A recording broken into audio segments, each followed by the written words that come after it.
শুভ সকাল আমার প্রিয় বন্ধুরা, কেমন আছো সবাই? আশা করছি সকলে অনেক বেশি ভালো আছো। আমরাও না বেশ ভালো আছি।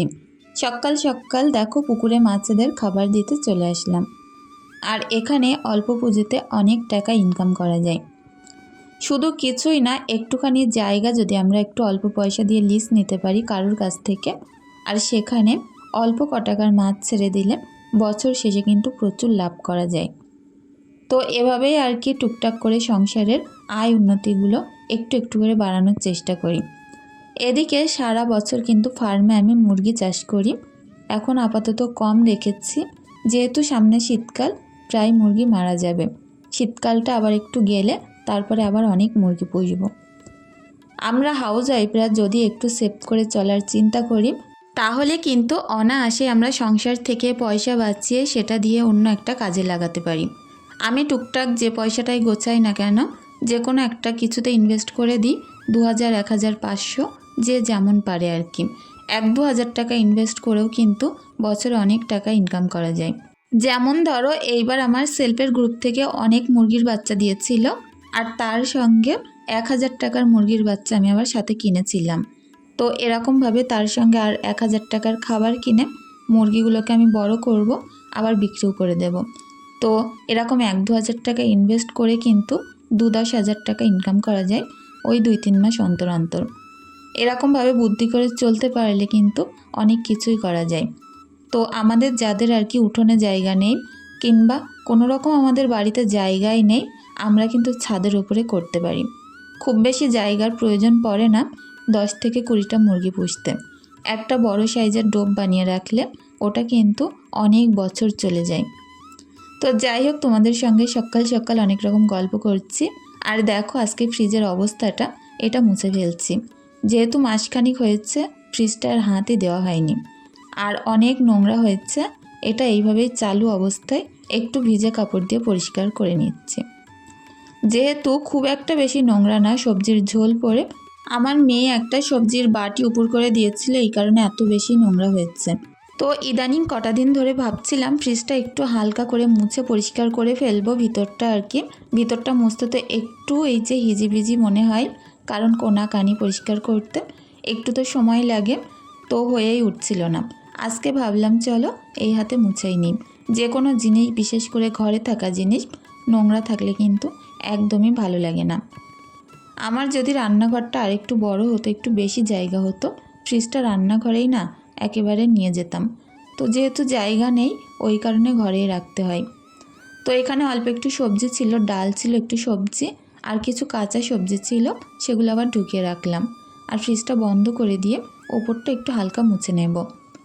আর কিছুটা বোতল ছিল সসের, বিভিন্ন রকম সস, কাসুন্দি, সেগুলো আবার ভরে দিলাম।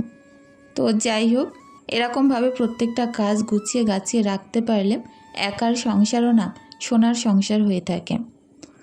তো এই যে সকালের টাইমটা প্রচুর তোড়ঝাড় যায়। আর এখন আমি কিন্তু আমার মেয়েকে গুছিয়ে স্কুলে রেডি করে পাঠিয়ে দেব, আর তারপর থেকে বাদবাকি রান্না টান্নাগুলো করে নেব। এই টাইমটায় অনেক চিন্তা থাকে, কখন ঘর গোছাবো, কখন ঝাড় দেবো, কখন কাঠকুটো মেলবো, কখন বাচ্চাকে গা ধোয়াবো, খাওয়াবো, স্কুল ব্যাগ গোছাবো, তারপরে আবার সিমরানকে পড়াতে এসে ওর ঘরটা রেডি করে দিতে হয়, বই খাতা গুছিয়ে গাছিয়ে খাবার দাবার খাইয়ে গা ধুইয়ে বসাতে হয়। তো সকাল থেকে চলতে থাকে সমান তালে ঘরবাড়ি পরিপাটি, সঙ্গে বাচ্চা কাচ্চার পরিষ্কার পরিচ্ছন্ন রেখে চলা। বিশেষ করে দুটো বাচ্চা একসাথে অনেকটাই টাফ হয়ে যায় একার কাছে। সব কিছু যদি নিয়ম মেনে টাইমে করা হয় না, তাহলে কিন্তু কাজগুলো বেশ সহজ হয়ে যায়। আর সেটাই সবসময় চেষ্টা করে যায়। নিজের শরীরে যতই কষ্ট হোক, টাইমে না খাওয়া, কিন্তু সবসময় চেষ্টা করে যায় বাচ্চা কাচ্চাকে গুছিয়ে গাছিয়ে টাইমে খাইয়ে তাদের কাজগুলো করাতে, আর তার সঙ্গে সঙ্গে নিজের ঘর বাড়ি সব কিছু পরিষ্কার পরিচ্ছন্ন রাখতে। তো যাই হোক, আলনায় এখন অনেকটা জামা কাপড় ভাঁজ করার ছিল, সেগুলো ভাঁজ করে নিচ্ছি। আর বাচ্চাদের জামা কাপড় আলাদা পাট পাট করে রাখছি, সিমরানেরগুলো আলাদা আর ঈশারগুলো আলাদা। এভাবে গুছিয়ে রাখি বলে কিন্তু সবসময় গোছানো গাছানো থাকে আমার আলনা, কখনোই হুড়াই না। তো যাই হোক, সকালের টাইম তো, এখন যতটা পারবো তাড়াহুড়ো করে কাজ করব, তাহলে সারা দিন বিশ্রাম নিতে পারবো। আর এখন ইদানিং করে না প্রত্যেক দিন সন্ধ্যায় করে আমার দোকানে যেতে হয়। দোকানটা খুলতে হচ্ছে হাজব্যান্ড তো সন্ধ্যায় করে খুলতো, তবে যেহেতু কাজের চাপ এখন ওই কারণে আর খুলতে পারছে না। আর এই যে সারা সন্ধ্যাটা দোকানে কাটিয়ে এসে বলতে পারো 8টা সাড়ে 8টা বাজলে হাজব্যান্ড যখন দোকানে গিয়ে বসে আমি বাড়িতে আসি। আর তারপর কিন্তু আবার বাচ্চাদেরকে নিয়ে পড়াতে বসা, এটা করা সেটা করা করতে করতে বেশ আমার লেট হয়ে যায়। শুতে শুতেও তো অনেকটাই দেরি হয়ে যাচ্ছে। দেখা যাক, রুটিনটা আরেকটু চেঞ্জ করার চেষ্টা করতে হবে। সকাল সকাল ঘুমাতে পারলে সকাল সকাল ওঠা যায় আর সব কাজ কিন্তু সুন্দর হয়।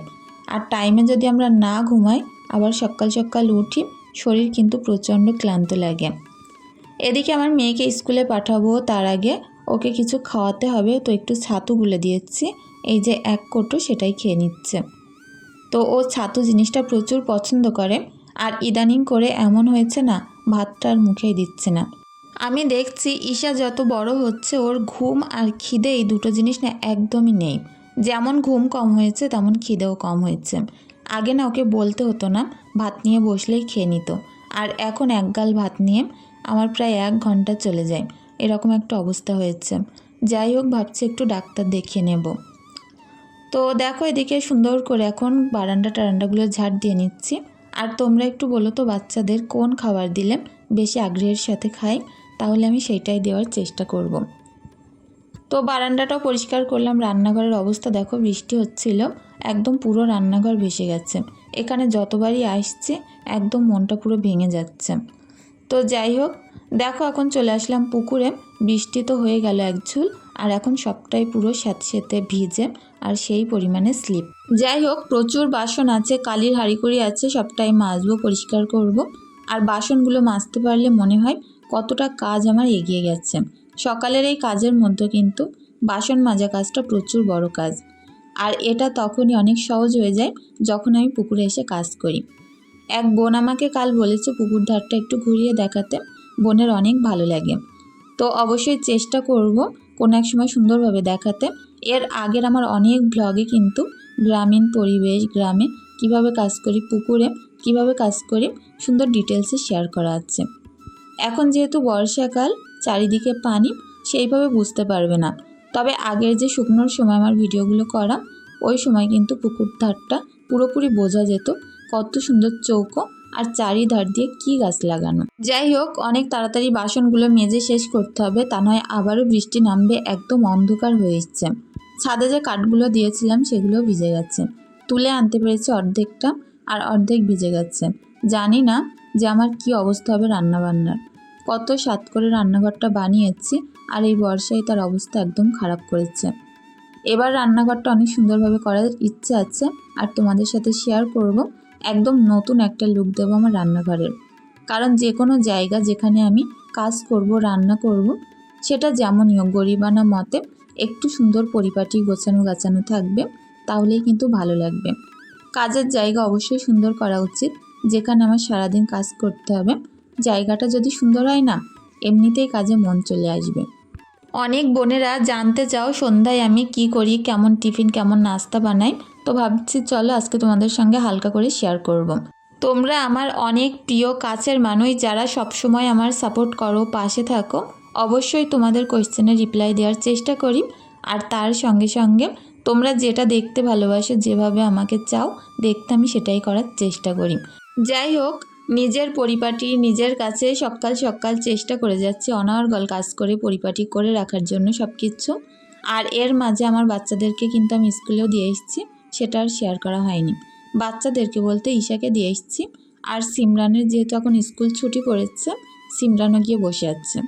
তো দুজনাই এখন ওই যে ICDS স্কুলে আছে, আর ছুটি হলে তারপরে আবার দুজনকে আনতে যাব।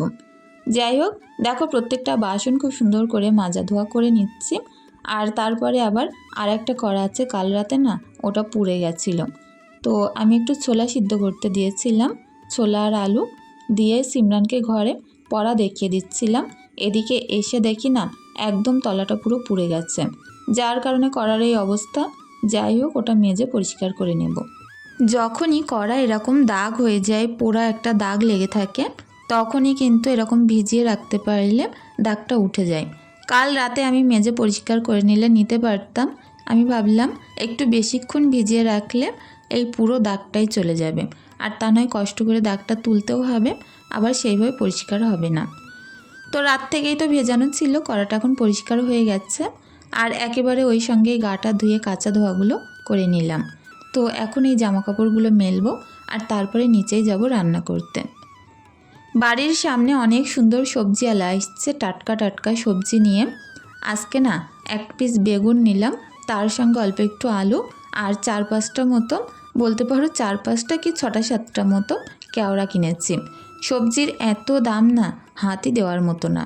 এই বর্ষাকালে সবজির দাম তো বাড়ে, এই সময়টা একটু সেভ করেই কিন্তু সবজি কিনতে হয়। আর বিশেষ করে বাড়িতে যে সকল সবজিওয়ালারা আসে এনাদের কাছে কিন্তু দামটা একটু বেশিই থাকে বাজারের তুলনায়। তো যাই হোক, কিছু করার নেই, বাড়িতে তো সবজি ফুরিয়ে গেছে, ওই কারণেই না বাড়ি থেকে নিতে হলো। আর কাঁচা সবজি দেখলে আমার যে এত ভালো লাগে কিনতে, কি বলবো, যেটা না খাই মনে হয় সেটাও কিনি। আর ফ্রিজে একটু মাছ ছিল আগের দিনকার, এখান থেকে 2 পিস না 3 পিস আমি রান্না করেছিলাম, আর বাদবাকিটা ছিল, সেটাই আজকে বেগুন দিয়ে করব। পোনা মাছ দিয়ে বেগুন দিয়ে এত ভালো লাগে না, দারুণ মজে যায়। তো দেখো সুন্দর একটা কড়া নিয়েছি, তার মধ্যে জিরে ফোড়ন দিয়ে পেঁয়াজটা তেলে দিয়ে নিলাম। এটা একটু লাল লাল করে ভাজা করে দেবো একটুখানি বেশি রসুন বাটা। বেগুনের মধ্যে বেশি আদা বাটা দিলে কিন্তু বেগুনটা পানসা লাগে, খেতে খুব একটা ভালো হয় না। সবসময় চেষ্টা করবে বেগুনে একটু রসুন দিতে। আদাটা দিলেও হয়, না দিলেও কিন্তু হয়, কিন্তু রসুনটাই বেগুনের মেন টেস্টটা কিন্তু বাড়িয়ে দেয়। আজ আমি সেরকমভাবে একটুখানি করছি। আর আজকের বেগুনের সবজিটা সত্যি না এত দারুণ হয়েছিল, তো কি বলবো, হোটেলে যেরকম সবজি রান্না করে সেটাকেও হার মানিয়ে দেবে। আজকের সবজিটা এত দারুণ হয়েছে। আজকে একটু লম্বা লম্বা বড় বড় গোটা গোটা করে আলু কেটেছি, আর সেটা দিয়েই বেগুন করছি। এদিকে কেওড়াগুলো সিদ্ধ করে নিয়েছি। তো দেখো এখন সুন্দর করে কষলে কষলে এই যে খোসা আর যে আটিগুলো বার করে নেব। কেওড়ার টক দিয়ে ভাত খেতে যে কী যে ভালো লাগে, শেষ পাতে কেওড়ার টক হবে, ব্যাস আর কিছুই লাগে না। তো এই যে টক পানিটা বার হলো, এটা প্রচুর টক হয়েছিল, এর ভিতরে আরেকটু আমি পানি মিক্স করে নিয়েছি যাতে করে টকের পরিমাণটা একটু কম আসে। তো তারপরে দিলাম নুন হলুদ, হালকা গরম আছে এখনও পর্যন্ত পানিটা, হলুদ দেওয়ার সাথে সাথে মিশে গেল। আর এখন তেলে দেব একটু রসুন, তার সঙ্গে ফোড়নে দেব একটু কালো সর্ষে। এই কালো সর্ষেটা দেওয়ার কারণে কিন্তু প্রচুর দারুণ একটা ফ্লেভার চলে আসে। যাই হোক, এভাবেই টকটা বানিয়ে নিচ্ছি। আর আজকে সবজি দুটো একেবারে অসাধারণ হয়েছিল। যাই হোক বন্ধুরা, তোমরা যারা কেওড়ার টক কখনই করোনি সবসময় আমাকে কমেন্ট করো, সেই সকল বন্ধুদের জন্য কেওড়ার টকটা পুরো ডিটেলসে দেখিয়ে দিলাম। অনেক বোনেরা তো চেনেও না, বলো এটা আবার কী জিনিস। তো কি জানো তো, আমরা যেহেতু নোনা এলাকায় থাকি ওই কারণে কেওড়াটা কিন্তু এখানে অনায়াসে হয়, কেওড়া গাছ লাগিয়ে দিলেই ফল হয়। তো যাই হোক, ওই কারণে কেওড়া অ্যাভেলেবেল থাকে। আর পুরো এই যে গরমকাল ভোর কিন্তু আমরা বর্ষাকালে বিশেষ করে আমরা খেতে পারি। তো যাই হোক, দেখো এদিকে সবজিটা কষিয়ে নিচ্ছি। সবজির কালারটা যেমন এসছে তার থেকে খেতে আরও বেশি দুর্দান্ত হয়েছে। এরকম সবজি না একবার খেলে খেতে ইচ্ছে করবেই। আজকের সবজিটা না একদম হোটেলের মতো হয়েছে। যে কোনো জিনিস দেখবে বাড়ি রান্না করে খেতে যেটা ভালো না লাগে, একই জিনিস হোটেলে রান্না করে দেবে কেউ, সেটা কিন্তু অনেক ভালো লাগে। তো এই আর কি আমাদের হয়। তো যাই হোক, এটার ওপরে দিয়ে দিচ্ছি একটু জিরে মরিচের গুঁড়ো, আর তারপরে মাছগুলো অ্যাড করে দেব, দিয়ে একটুখানি কিছুক্ষণ ঢাকা চাপা দিয়ে নিলেই কিন্তু সবজিটা রেডি হয়ে যাবে। বেগুন সবজি কিন্তু রান্না করতে একদম টাইম লাগে না, খুব অল্প টাইমেই হয়ে যায়। আর কড়াটা থেকে নামিয়ে নেব, যেহেতু বেশ বড় কড়া না, ওই কারণে। আর তারপরে আবার তোমাদের সঙ্গে দেখা হচ্ছে সন্ধ্যাবেলা একটুখানি এই যে মশলা মুড়ি বানাবো, তার জন্য মাংসের ঘুগনি ছিল, তো সেটা নিয়েছি। একটু কাঁচা ছোলা ভিজিয়েছিলাম বাড়িতে, সেটা নিয়েছি। আর একটা নিমকি টাইপের খাবার, আর তার সঙ্গে অল্প করে মুড়ি।